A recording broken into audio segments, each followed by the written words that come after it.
आपने 50 लाख करोड़ की जिम्मेदारी ली और कितना मुश्किल काम था ये कि 50 लाख घर बनाना। नाकदीन ने आपके ऊपर तनकीद भी की, मजाक बनाया।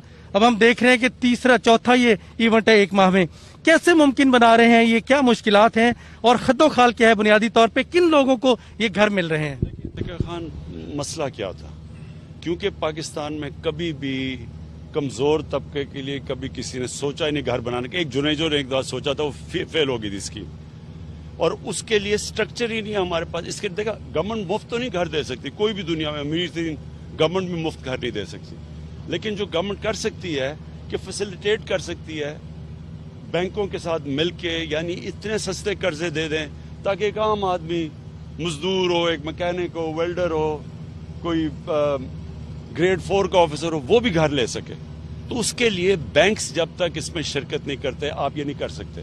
बैंक शिरकत आज तक नहीं करते थे क्योंकि वो एक कानून था फोरक्लोजर लॉ, यानी कि अगर मैं घर में घुस गया हूं और मैं किस्तें बंद कर दूं देनी, तो बैंक कुछ नहीं कर सकता था। इस कानून की वजह से बैंक को ताकत मिल जाती है कि अगर आप किस्तें नहीं देंगे तो वो बैंक एक्शन ले सकता है। उससे क्या हुआ, बैंक ने पैसे देने शुरू कर दिए। वो 2 साल लगे, 2 साल लगे, वो कई सालों में फंसा हुआ था, तो वो किया। फिर हमने बैंकों को अब ट्रेनिंग करवा रहे हैं, क्योंकि वो उनको आदत ही नहीं है कि वो बेचारा गरीब आदमी आता है तो उसको सर्विस कर सके, तो वो दूसरा प्रॉब्लम है, वो करवा रहे हैं मुसलसल ट्रेनिंग। फिर गवर्नमेंट ने, हमने 3 लाख हर ये जो लो कॉस्ट सब्सिडी दी हुई है, उससे क्या होता है कि अगर 25 लाख में घर बनता है तो 3 लाख जब गवर्नमेंट दे देती है तो उनकी किस्तें कम हो जाती हैं। फिर हमने जो इंटरेस्ट रेट जो देती है जो बैंक्स जिस इंटरेस्ट पे, उस पे भी सीलिंग लगा दी है, गवर्नमेंट सब्सिडाइज कर रही है, तो इंटरेस्ट कम पड़ता है। तो यहाँ अगर 20 साल के ऊपर पैसे दें तो 5 या 6 हजार महीने के ऊपर वो घर उनका अपना हो जाता है किस्तें दे के, और अगर 10 साल में करें तो 10,000 हो जाता है। तो लिहाजा इससे सबसे कॉस्ट नीचे आ गया ताकि आम आदमी घर बना सकें। सर, अब्बास शबीर, समा टीवी। सर, 8-9 दिन से हम देख रहे हैं कि जब से जहांगीर तरीन साहब के ऊपर केसेस पंजाब के अंदर चल रहे हैं, एक नया हम ख्याल ग्रुप 20-22 MNAs हैं, कुछ MPs हैं, कुछ MNAs भी हैं, उन्होंने एक एप्लीकेशन भी आपको लिखी है मिलने के लिए। तो क्या सर जहांगीर तरीन से फासले बढ़ गए हैं और क्या वजह है, क्या उनकी जो रिजर्वेशंस हैं उनको सुना जाएगा? देखिए, खैर सारों की बात सुनने के लिए तो मैं तैयार हूँ, लेकिन समझना चाहिए लोगों को कि ये सारा हुआ क्यों। 1-1.25 साल में चीनी की कीमत 26 रुपए बढ़ गई। 26 रुपए बढ़ने में चीनी की कीमत का मतलब कि कम से कम को 120-130 अरब रुपया हमारे अवाम से निकल के महंगी चीनी दे के वो चलेगी शुगर मिल्स के पास। तो जब तो जाहिर है कि गवर्नमेंट का काम है अवाम की हिफाजत करना। जब अवाम के ऊपर महंगाई हुई तो गवर्नमेंट ने क्या एक्शन लिया? उन्होंने FIA करके इंक्वायरी करवाई। FIA में बड़ी खौफनाक चीजें निकली कि सारे मिलके ये कैसे एक उन्होंने मोनोपोली कार्टेल बनाया हुआ है, कैसे ऊपर बढ़ा देते हैं, लोगों का खून चूसते हैं और पैसे बनाते हैं, टैक्स ये नहीं देते, अंडर डिक्लेयर ये करते हैं चीनी। तो वो एक FIA की पूरी रिपोर्ट आ गई। अब अगर किसी को भी तहफ़्फ़ुज़ात है हम उनको देख सकते हैं, लेकिन ये याद रख लें कि ये नहीं हो सकता कि इस मुल्क के अंदर कानून की बालादस्ती ना कायम हो। कानून की बालादस्ती का मतलब ये है कि ताकतवर और कमजोर के लिए एक कानून। ये मुल्क की तबाही ये हुई है कि ताकतवर का एक कानून होता है, कमजोर का दूसरा होता है। गरीब आदमी जेलों में भरे हुए हैं, जो ताकतवर है वो अपने लिए स्पेशल प्रिविलेज ले जाता, वो कानून में पकड़ा नहीं जाता। उससे क्या तबाही मच रही है?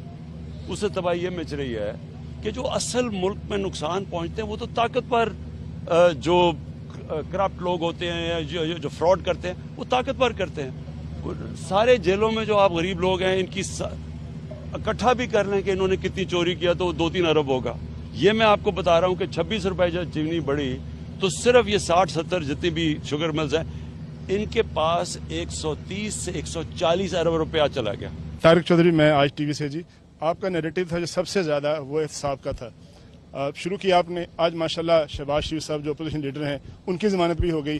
दीगर सारे लीडर जिनके खिलाफ केसेस थे आज एक एक करके सारे जमानतों पर हैं। अब क्या लोग कहते हैं, 2 सवाल है, लोग कहते हैं क्या केसेस कमजोर थे, नैरेटिव बेबुनियाद था, या फिर यह है कि प्रोसिक्यूशन बेबुनियाद थी, कोई केस साबित नहीं किया जा सका? हुआ क्या है? देखिए, केस तो खैर मैं इसके ऊपर तो कमेंट नहीं करता, लेकिन मैं फिर से एक चीज कहता हूँ کہ نبی صلی اللہ علیہ وسلم نے کہا کہ تمہارے سے پہلے بڑی قومیں تباہ ہوئیں جدھر ایک طاقتور کے قانون اور ایک کمزور کے لیے. یہ آپ کے سامنے کلاسک چیزیں ہو رہی ہیں اس ملک میں. جن لوگوں نے اربوں روپے کے اس ملک سے کرپشن کی، سارے ان کی ایویڈنس جمع ہے، بینک اکاؤنٹس میں پیسے ہیں، سب کچھ ظاہر ہے. لیکن اگر ہمارا معاشرہ ان کو کنویکٹ نہیں کر سکتا تو ہماری کوئی فیوچر نہیں ہے. مجھے کہتے ہیں جی کدھر ہے جی مدینہ کی ریاست؟ مدینہ کی ریاست میں دودھ کی نہریں نہیں بہہ گئی تھی ایک دم. مسلمانوں کے بہت برے حالات ہیں، لیکن قانون کی بالادستی قائم کی تھی سرکار مدینہ نے. انہوں نے طاقتور کو قانون کے نیچے لے کے آئے تھے. وہ بنیاد بنی تھی ایک عظیم قوم کی. آج مجھے دنیا میں کوئی قوم بتا دے جدھر قانون کی بالادستی نہ ہو اور وہ خوشحال ہو. ایک قوم بتا دے. اور دوسری قوم بتا دے جدھر قانون کی بالادستی اور وہ غریب ہو، وہ خوشحال نہ ہو. تو یہ ذہن میں ڈال لیں کہ پاکستان جب اٹھے گا، یہ تو مہنگائی تو ایک بیماری کے سمٹمز ہیں. یعنی یہ ہے نا کہ مجھے بخار ہوا ہے، لیکن بخار ہوا کیوں ہے؟ تو مجھے کیا میں نے کوئی غلط چیز کھائی، پیٹ یا کچھ ہو، کوئی وجہ ہوتی نا. بخار تو اس کا سمٹم ہے. یہ جو ہماری غربت ہے، جو مہنگائی ہے، یہ سمٹم ہے یا قانون کی بالادستی نہ ہونے کی. جس معاشرے میں انصاف نہیں ہوتا وہاں غربت ہوتی ہے.